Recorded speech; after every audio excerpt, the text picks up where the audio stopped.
Magjia e zërave të fëmijëve ka vijuar në Shkodër me natën e dytë të festivalit mbarkombëtar të këngës për fëmijë. 15 artistë të vegjël u ngjitën në skenë duke sjellë krime të reja e duke dhuruar emocione për publikun e pranishëm. Se e jona është kjo botë, ta zbuloj çdo ditë më sot.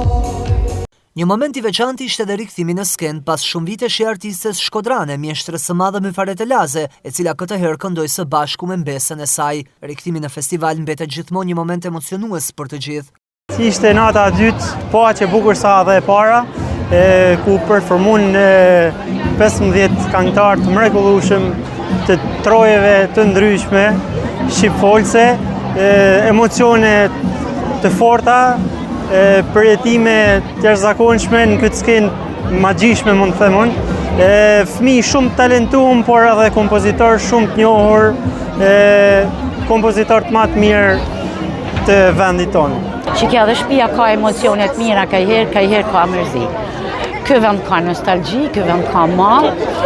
E sonte me mesën ka një emocion I papam, hala ndërhidhe dur, nuk e kam ditë se kam me performu me mesën.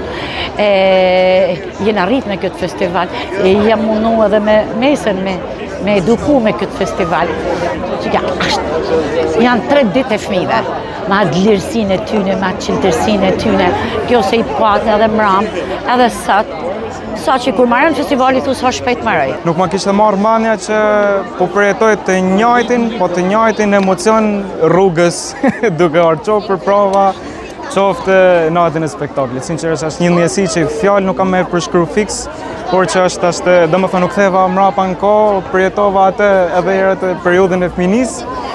Emocion shumë I fortë dhe kënaqësi më e madhe se kaq. Mbrëmja 1 qershori do të shënojë natën finale të festivalit ku do shpallet kënga më e mirë mes 29 krimeve të reja të prezantuara në edicionin e 63 të festivalit mbarkombëtar të këngës për fëmijë.